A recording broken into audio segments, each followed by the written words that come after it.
Good day, everyone. So before we start this day, I want to introduce myself first to you. I am Teacher Ira K, but you can call me Teacher Ira. I know that you are all excited to learn this day, but before that, let us shake our body first and let us sing and dance. So class, please stand up and cooperate with our energizer. Little sunny water, sleeping in a corner. Wake up, wash your face, and do the bumble shake. Hey! Oh, shake it to the left, and shake it to the right. Point to the east, and point to the west, and point to the one that you like best. Little sunny water, sleeping in a corner. Wake up, wash your face, and do the bumble shake. Hey! Shake it to the left, and shake it to the right. Point to the east, and point to the west, and point to the one that you like best. Shake it to the left and shake it to the right. Point to the east and point to the west, and point to the one that you like best.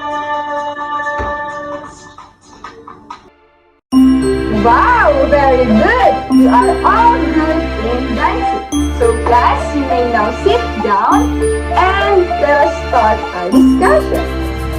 So I have here a fruit. What fruit is this, class?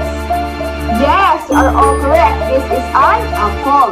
Would you like some apple? Did you know that apples are full of carbohydrates, which are essential to the children to provide the energy they need to stay active every day? So may I ask you, what is your favorite fruit?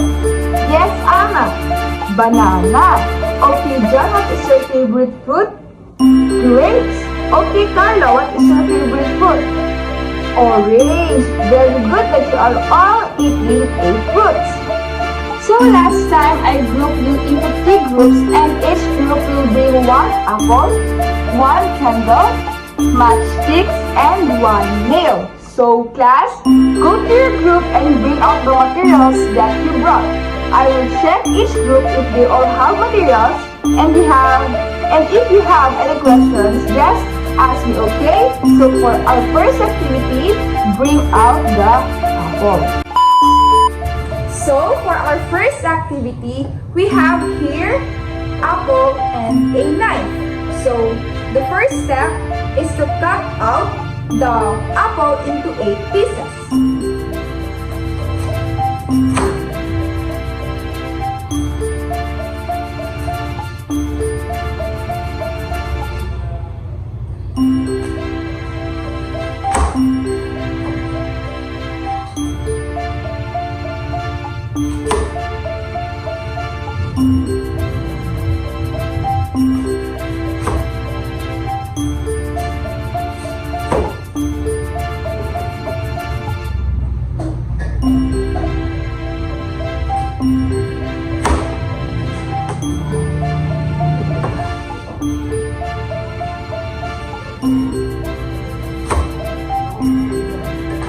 After we cut the apple, we will put it into the plate. And after that, we will observe it after 20 minutes. We will observe what will be the color of the apple after 20 minutes. Okay, class?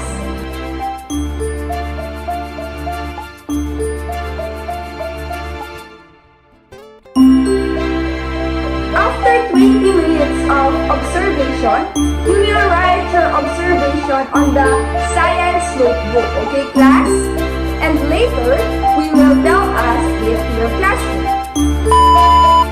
For the second activity, the materials that we need is first is the lighter, second one is the candle, and last the glass.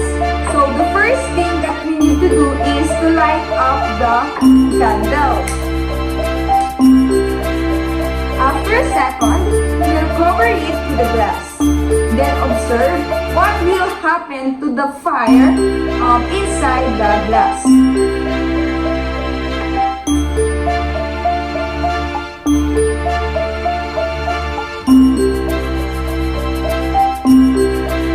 After the observation, write your observation on your notebook. The third and last activity is the nail rusting, which is we need to bring a nail, this one, and a glass of water. The first step that we need to do is to put the nail on the glass of water. Then, after 48 hours, we will observe what will be happen on the nail inside the glass of water. We will watch a video about this class. Very good class that you performed well are following activities. So let us proceed to the group sharing. I will call one representative by group and they will tell us what they observe on the following activities. Okay? For group 1, we will call Carla. She will tell us their observation about the apple, what they have observed after 20 minutes of exposing the apple in the oxygen. So Carla, you need to sleep. Very good, group 1. So let us give them a round of applause. So let us proceed now to group 2, which is presented by Anna. She will tell us what they have observed when the candle is covered by the glass. So Anna, you may now proceed. Good job, group 2. Let us give them a round of applause. So let us proceed now to group 3, which is our last group, which is presented by Leah. They will share us what they have observed in the video that we have watched earlier, which is about the nail rusting. So Leah, you may now proceed. Great job, group 3. So let us give them also a round of applause. So now let us discuss the result of your activity and explain the changes in materials under the condition of presence and absence of oxygen. Let's start with the apple. What happened to the apple? Did the color of apple changes? Have you noticed the inner fleshy part of the apple? Did it change? A while ago, the inner part of the apple was clear, but now it turns to brownish. How does this happen? The changes in the color of the inner fleshy part of the apple is due to its exposure to oxygen. When the apple is cut, molecules of the oxygen in the air can react with different enzymes present inside an apple cell. This process is called oxidation. Oxidation is the process of any chemical reaction that involves the moving of electrons, just like how the enzymes from the apple expose to oxygen.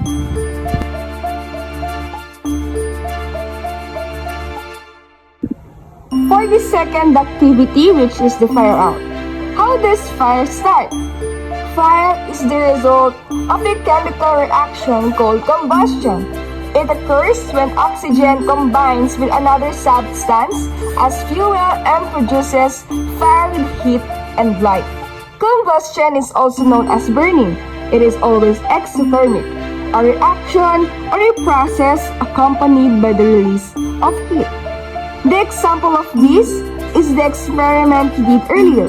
When you lit the candle, its wick burns if oxygen and wax is present. But, as what you have said earlier with your observation, when you cover that lighted candle with a glass, the fire will be gone. The substance that reacts with the candle wax is oxygen. It comes from the air. Running out of the oxygen makes the flame go out. For the last activity, which is the rust nails, let us know first what is rust and how it forms?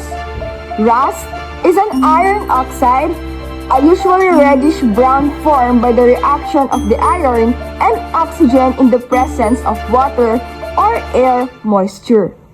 So what are the two factors that influence the formation of rust in the iron nails? The two is oxygen and water. So let's see if you really understand our lesson for today. Choose the correct answer inside the box and write it on the blank to complete the sentence. So I have here box that contains the answer, which is the burning, oxygen, fuel, rust, heat, combustion, and fire or flame. And this is the incomplete sentence. The presence or absence of blank has various effects on matter. Common examples are blank and blank.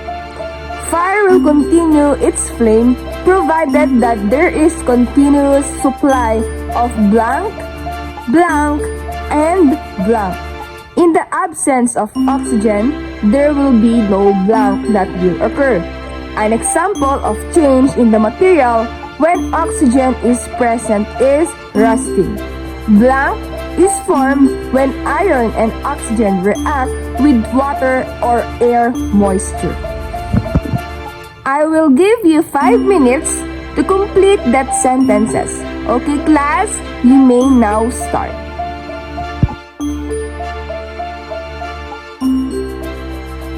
Okay, class, time is up.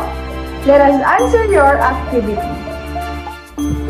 Let us see if your answers are correct. So for the first blank, the presence or absence of blank has various effects on matter. So class, what is your answer? Very good. The answer is oxygen. For the second sentence, common examples are blank and blank. So class, what is your answer? Good job! Combustion and burning. For the third one, fire will continue its flame provided that there is continuous supply of blank, blank, and blank. What is your answer, class? Very good! Fuel, heat, and oxygen. In the absence of oxygen, there will be no blank that will occur. The answer is very good, fire or flame. An example of change in the material when oxygen is present is rusting. Blank is formed when iron and oxygen react with water or air moisture. So for the last blank, class, what is your answer? Very good. The answer is rust. So let us read again the complete sentences. The presence or absence of oxygen has various effects on matter. Common examples are combustion and burning.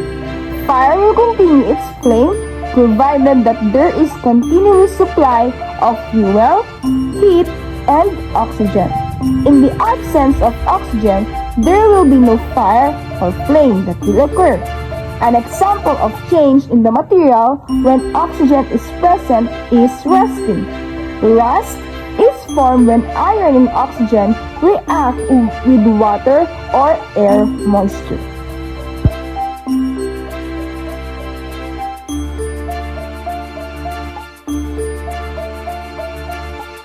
Good job, everyone! Let us give ourselves a Avon Genisha clap. So, 1, 2, 3, 1, 2, 3. Very good, very good.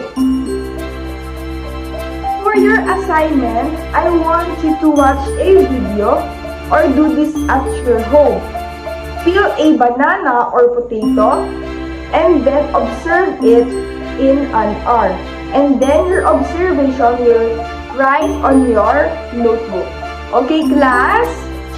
So for the last time, I am Teacher Ira, your science teacher for this day.